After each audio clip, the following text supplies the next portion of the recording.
Nah, untuk selanjutnya ini kita bagaimana sih kita untuk membuat sebuah outline atau kerangka.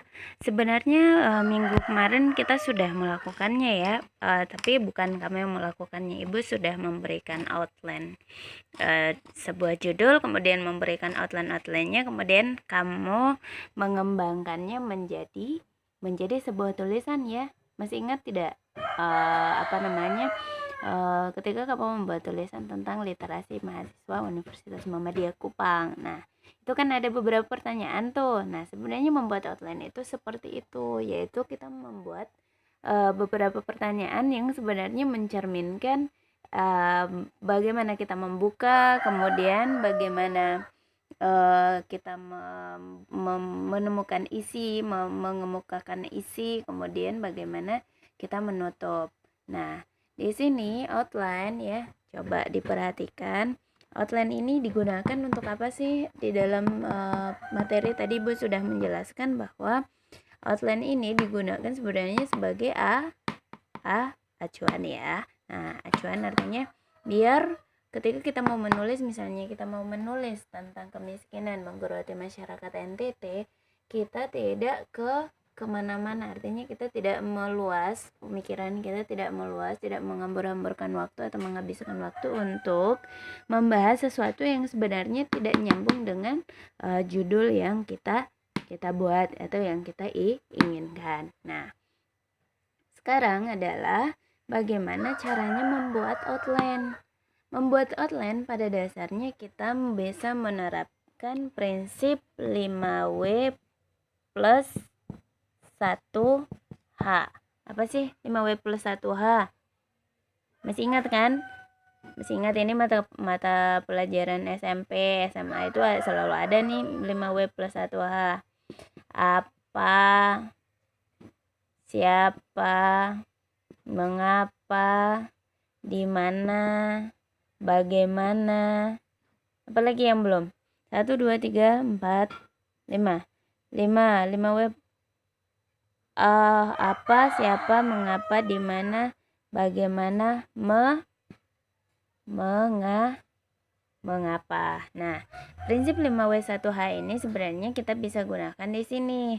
Misalnya kita mau membuat tentang bagaimana judulnya ya, bagaimana kemiskinan di NTT menggerogoti ya masyarakat NTT. Kita bisa mempermudah itu menjadi beberapa pertanyaan yang kita sebut dengan outline. Misalnya, apa itu kemiskinan? Berarti kamu harus mencari data di sini data tentang kemiskinan. Data tentang kemiskinan. Maksudnya apa sih data kemiskinan? Ya maksudnya data berapa jumlah orang yang miskin di NTT misalnya. Berarti datanya kemana kita carinya?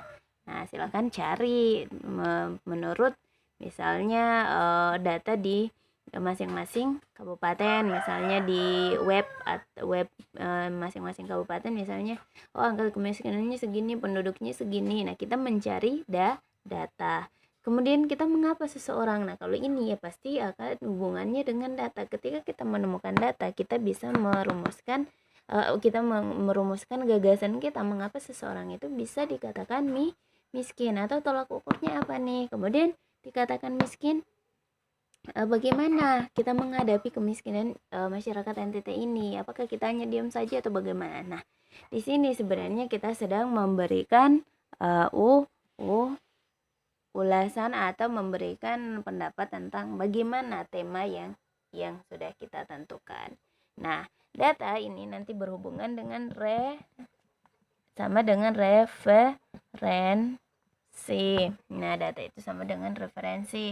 Artinya dari mana ya? Tadi Ibu sudah singgung, bisa dari jurnal, bisa dari jurnal, buku, kemudian misalnya skripsi, bisa juga pernyataan orang ya, pernyataan orang. Nah, orang ini biasa ahli, bisa pemegang kepentingan. kepentingan atau pemangku kebijakan. Misalnya ada pendapat presiden nih mengatakan bahwa orang miskin itu yang seperti ini